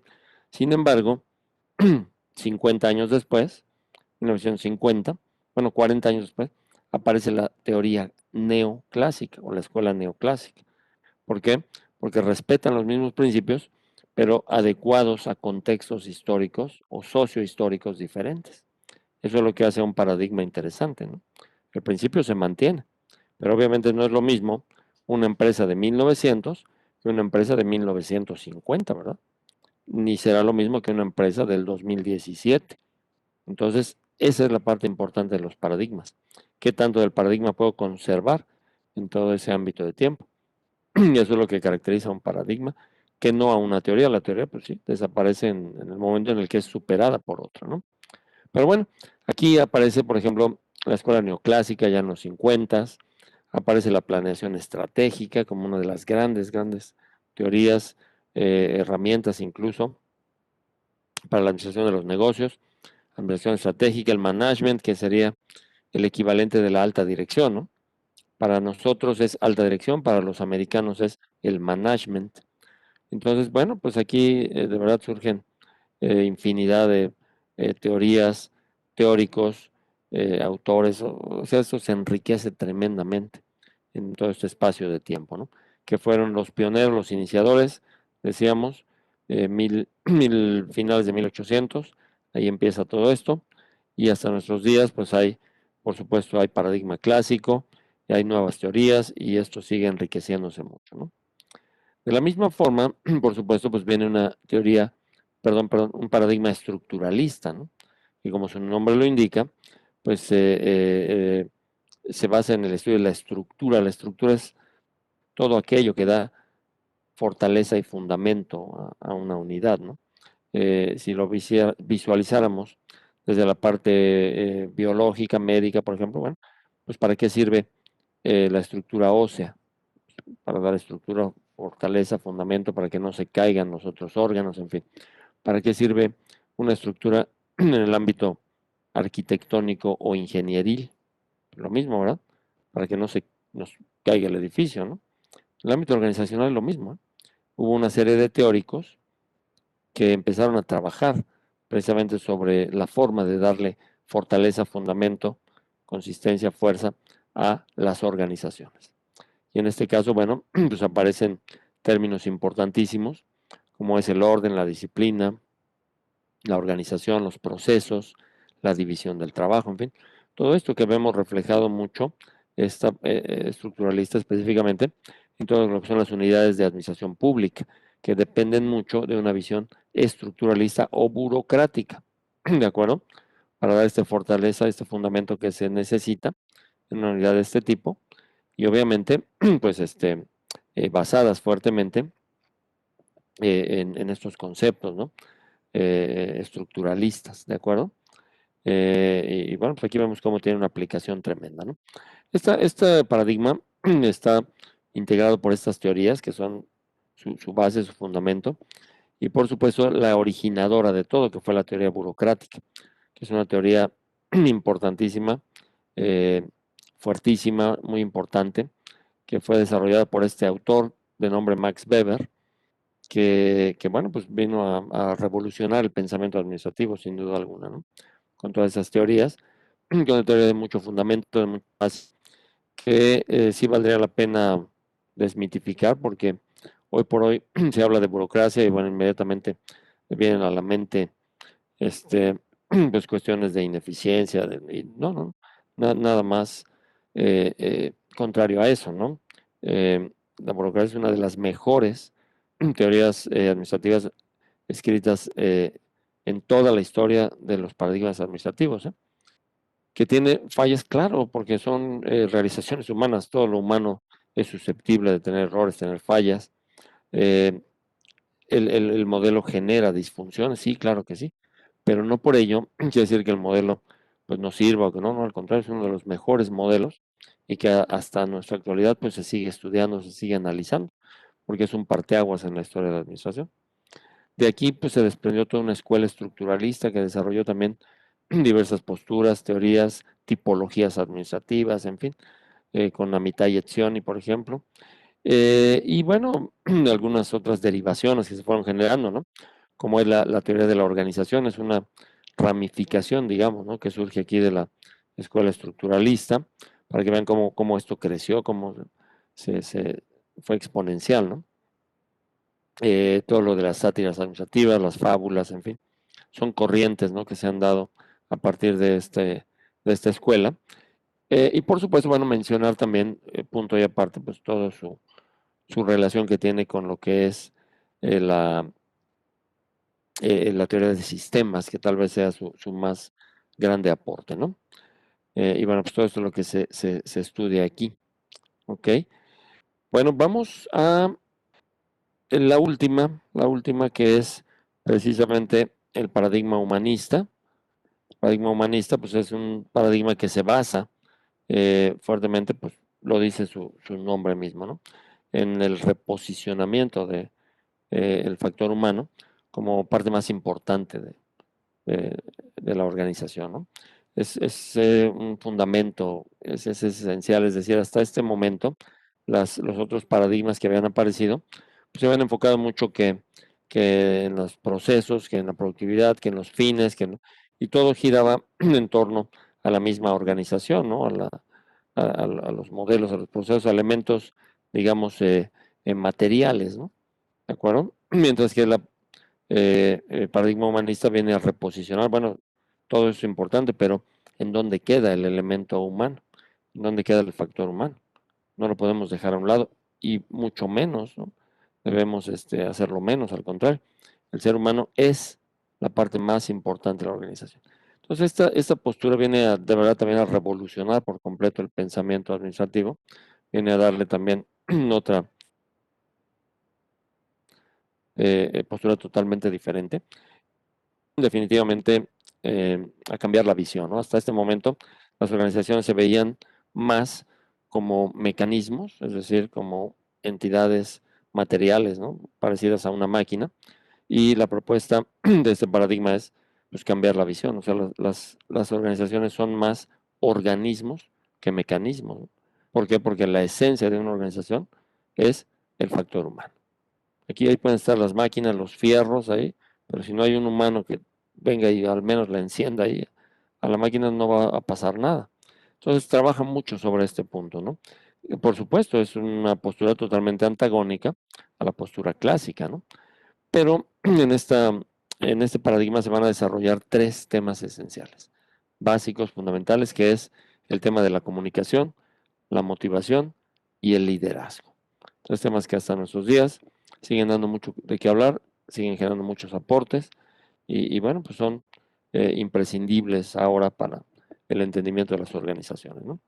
Este paradigma desarrolló tres teorías fundamentales básicas que son la Escuela de las Relaciones Humanas, que fue la que le dio origen aproximadamente en los años 30. Después vino toda la teoría del comportamiento, que fue un boom, una revolución tremenda. Eh, todo lo que fue la teoría de la motivación, el estudio de la comunicación, en fin, es muy rica en cuanto a su quehacer, ¿no?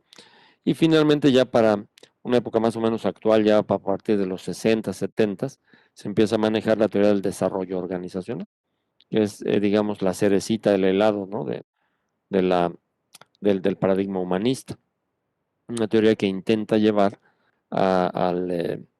pues a la práctica, que intenta llevar a la practicidad, ¿no? Los elementos que se estudiaron en las otras dos de sus antecesoras, ¿no? Toda la riqueza de la teoría del comportamiento se viene a capitalizar en el desarrollo organizacional, que es una teoría que fundamentalmente nos habla de la forma en la cual podemos instrumentar cambios de manera ordenada, planeada y estratégica en las organizaciones, a partir del estudio de la conducta humana. Entonces, todo esto es parte del paradigma humanista. Eh, por supuesto, ya ubicamos que nuestra maestría, alta dirección, está en los terrenos de la teoría general de administración y ustedes van a estudiar diversos elementos, ¿no? De la paradigma clásico, de hecho ya lo han hecho, ¿no? Ahí con la planeación estratégica, van a estudiar muchos elementos de paradigma estructuralista con la teoría burocrática, algunas otras, y por supuesto van a estudiar mucho de la corriente humanista. Específicamente nuestro tema, que es la negociación, la estrategia directiva en la negociación, se centra aquí en el estudio del paradigma humanista de todo lo que es la parte de la comunicación humana, liderazgo, y se centra pues en las teorías del comportamiento y del desarrollo organizacional. Ahí es donde ubicamos nuestro tema. ¿Por qué es importante hablar de todo esto? Porque al estar en un elemento de negociación, ustedes lo primero que deben de identificar es que en un mundo administrativo, pues organizacional, más que administrativo, pues existen personas, sobre todo del ámbito directivo, que son creyentes así a ciegas de alguno de los paradigmas. Entonces, en algunas organizaciones se tiene la firme convicción, la firme creencia de los postulados del paradigma clásico, productividad, eficiencia, eficacia, en fin, y es muy difícil negociar con una persona que tiene en mente estas cosas, ¿de acuerdo? Entonces tenemos que aprender a escudriñar, a encontrar qué es lo que hay en la mente posible, vamos a llamarle competidor, ¿no? En un aspecto de negociación, y cuál es el pensamiento que lo domina, ¿no? Para nosotros tener herramientas y elementos, ¿no? También hay gentes que son muy orientadas a la parte estructuralista, que pudiéramos pensar que muchos de ellos se encuentran precisamente en ámbitos de administración pública, en donde lo primero es la normativa, el proceso, ¿no? Y entonces tenemos que entender también que ese pensamiento, pues es muy difícil de que lo cambien, y necesitamos implementar ahí estrategias muy bien diseñadas, ¿no? Y bueno, si nos encontramos como gentes que dominamos el escenario humanista, creo que será mucho más fácil entablar cualquier proceso de negociación, solución de conflictos, ¿bien? Porque tengo un bagaje un poquito más amplio, ¿de acuerdo? Cuando mi mundo se centra nada más en mi operación, en lo que yo hago, es verdaderamente difícil poder negociar, ¿no? Entonces, en un mundo organizacional, estos son los tres elementos que vamos a encontrar, y ya ahondaremos un poquito en las siguientes sesiones, pero pues hemos hecho todo este recorrido para ubicarnos, sentar bien los pies sobre la tierra, saber dónde estamos parados, y saber que la administración es mucho más que simplemente las técnicas, las posturas. Hay que tener pues todo un entorno, todo un contexto, y esto eventualmente pues nos ayuda muchísimo a mejorar nuestra visión de las cosas y a ser más efectivos, pues ya en alguna materia en lo particular, en este caso en el ámbito de la negociación, ¿no? Pero bueno, ya todo eso lo iremos explorando un poquito más adelante. Si les parece bien, vamos a dejarlo hasta aquí por esta primera sesión. Ya estaremos poniéndonos en contacto a través del grupo de WhatsApp para algunas instrucciones, para que les pase yo el material, en fin. Y por lo pronto, pues lo vamos a dejar hasta aquí. Si tuviesen alguna duda específica, algún tema, algún concepto, incluso alguna palabra, o sea, lo que sea que les surja a partir de esta presentación, por favor, suban al grupo de WhatsApp, y con mucho gusto yo les respondo, ¿no? Lo que ustedes requieran. Por hoy vamos a dejarlo hasta aquí. Les agradezco muchísimo su participación. Les deseo mucho éxito en nuestra materia, y nos vemos la próxima semana. Que tengan muy buena tarde.